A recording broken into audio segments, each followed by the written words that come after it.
Hello dear student, welcome. तो department account के ऊपर अगर शॉर्ट नोट्स आया तो कैसे लिखेंगे? क्वेश्चन घुमा फिरा के आ सकता है, common expense on department account distribution. तो सबसे पहले आपको मालूम होना चाहिए कि डिपार्टमेंट अकाउंट क्या होता है। तो डिपार्टमेंट क्या, it is a part of organisation, company का हिस्सा होता है। कंपनी में कभी 2 डिपार्टमेंट होता है, क्या होता है? Mobile charger. या कंपनी में कभी कभी 4 डिपार्टमेंट होता है, कभी 3 डिपार्टमेंट होता है। तो आपको डिपार्टमेंट अकाउंट में मालूम होना चाहिए, अगर 3 डिपार्टमेंट है तो 3 कॉलम बन के सम सॉल्व होता है, अगर 2 डिपार्टमेंट है तो 2 डिपार्टमेंट बन के क्या होता है, सम सॉल्व होता है। तो ये तुम्हारा ऊपर का पार्ट रहता है ट्रेडिंग अकाउंट, और नीचे का पार्ट क्या होता है तुम्हारा प्रॉफिट एंड लॉस अकाउंट। तो इधर ओपनिंग स्टॉक आता है, तो इधर क्या आएगा? Closing stock. Opening stock debit में आएगा, तो क्लोजिंग स्टॉक किधर आएगा? क्रेडिट में। परचेस आएगा, सेल्स आएगा, और आपको हर समय परचेस रेशियो निकालना पड़ेगा और सेल्स रेशियो निकालना पड़ेगा। इसके पीछे कहानी है, समझाता हूँ। तो ये हो गया तुम्हारा डिपार्टमेंट अकाउंट का ट्रेडिंग अकाउंट। वेजेस आएगा, कैरेज इनवर्ड आएगा, इधर सेल्स आएगा, और फिर इधर प्रॉफिट एंड लॉस अकाउंट है, general expense, सन्डी expense, discount allow, commission और सेल्स। इधर क्या आएगा? Commission receive, discount receive. ये तुम्हारा डिपार्टमेंट अकाउंट का परफॉर्म हो गया। कभी 2 डिपार्टमेंट होता है, कभी 3।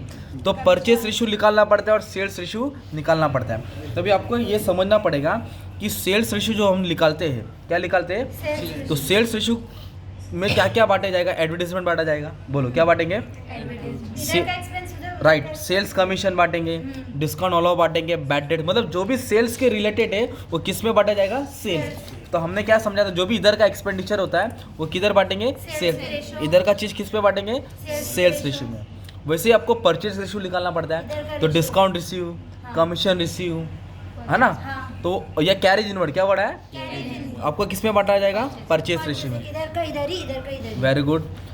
तो ये समझा सेल्स रेशियो क्या है? हाँ। एक आता है फ्लोर स्पेस, फ्लोर रेशियो। क्या आएगा? फ्लोर को बोलते हैं एरिया रेशियो। फ्लोर को क्या बोलते हैं? एरिया। तो एरिया रेंट में बांटेंगे, है ना? किस में बांटेंगे? इंश्योरेंस ऑफ बिल्डिंग हो गया, जगह नहीं, जो जगह के रिलेटेड रहेगा ना, एरिया के रिलेटेड, जगह के रिलेटेड, वो फ्लोर में बांटेंगे। किस में बांटेंगे? और एक होता है आपका, इधर दिया है परचेस रेशियो। तो मैं बोला ना, कैरेज इनवर्ड, स्टोरेज एक्सपेंस, और नंबर ऑफ वर्कर। अगर ये आया, कैंटीन आया, वेलफेयर आया, क्या है? कैंटीन, वेलफेयर, एम्प्लॉयज के रिलेटेड, तो नंबर ऑफ वर्कर में बांटेंगे। किसके रिलेटेड बांटेंगे? एक और बनेगा क्या कम? नहीं, अगर ये दिया रहता तो हम लोग बांटते हैं। हाँ। अगर दिया रहता तो हम लोग बांटते हैं। तो ये कॉमन एक्सपेंस इस पे बांटा जाता है, राइट? ये फिलहाल ऐसा नहीं आएगा, सम एकदम बेसिक करके आएगा।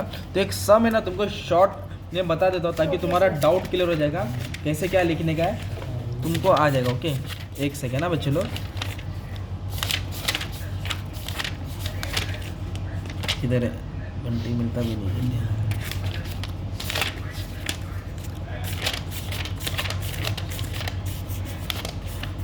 चलिए वाला समय देखो, अभी इधर क्या दिया है? डिपार्टमेंट ए और बी, मतलब 2 कॉलम बनेगा। हाँ। तो ओपनिंग स्टॉक परचेस डेबिट में आएगा, हाँ। सेल्स क्रेडिट में आएगा, वेजेस डेबिट में डेबिट में आएगा। आएगा, पर ये एक्सपेंस दिया है क्या? कौन सा किस पे बटेगा? नहीं ये दिया है। बांटने का है। तो इधर बोला है सैलरीज को इक्वली बांटेंगे, मतलब जो भी सैलरी वो आधा आधा बांटेगा। 2 डिपार्टमेंट डिवाइड बाय। अभी इधर एरिया दिया ना, क्या दिया है? एरिया का रेशियो क्या दिया? 1:2। रेंट। तो इधर दिख रहा है रेंट। हाँ। तो ये रेंट का जो 9,000 है, इसको किस पे बांटा जाएगा? 3 से डिवाइड हाँ, करेंगे। ओके। फिर फिर क्या दिया? कैरेज इनवर्ड दिया है, carriage outward, discount allow, discount receive. तो आपको मालूम होना चाहिए कि कौन सा चीज़ कहाँ आता है। इधर कैरेज इनवर्ड आता है, इधर कैरेज आउटवर्ड आता है, इधर डिस्काउंट अलाउ, इधर डिस्काउंट रिसीव। तो जो भी इधर एक्सपेंडिचर लिखा जाएगा वो सेल्स पे बांटेंगे। हाँ। इधर जो भी रहेगा वो परचेस पे Purchase बांटेंगे। में। और जिस डिपार्टमेंट के ऊपर सम है, ये पैराग्राफ को उठा के शॉर्ट नोट्स में डाल देने का, तुम लोग थोड़ा बहुत नॉलेज भी मिल जाएगा ना। क्या पैराग्राफ? ये पैराग्राफ एक मतलब एक, जैसे कि क्वेश्चन में डिपार्टमेंट ए और हाँ, बी हाँ, आया, हाँ, हाँ। तो आप लोग क्वेश्चन को चेंज करके पी और क्यू बना देना, ओके। छोटा सा टेबल बना देना, ये फॉलोइंग एग्जाम वाले कंपनी का डिपार्टमेंट, इस तरह डिपार्टमेंट अकाउंट होता है। सेम ऐसे छाप देना। हाँ, मतलब चेंज कर सकते हैं ना, या फिर जो तुम्हारा कोई सॉल्यूशन वो डाल के तुम लोग समझा सकते हैं। तो डिपार्टमेंट के ऊपर कुछ ना कुछ तो लिखा जा सकता है, राइट? Okay sir. और क्वेश्चन ऐसा एग्जाम में आएगा, देखो ये लिख के आएगा, basis of allocating common expense among department. कौन सा एक्सपेंडिचर किस पे बांटते हो बता देने का ना। हाँ। परचेस में क्या आएगा, सेल्स में क्या आएगा, एरिया में क्या आएगा, क्या आएगा? है ना? इस तरह। और डिपार्टमेंट अकाउंट बना देंगे, क्या बना देंगे? Okay sir. डिपार्टमेंट अकाउंट ऐसा बना देने का, आपको क्या बना देने का? Department Departmental account. ऐसा डिपार्टमेंट अकाउंट बना देने का, कौन सा किस पे बढ़ता है, ठीक है? चलो, थैंक यू वेरी मच।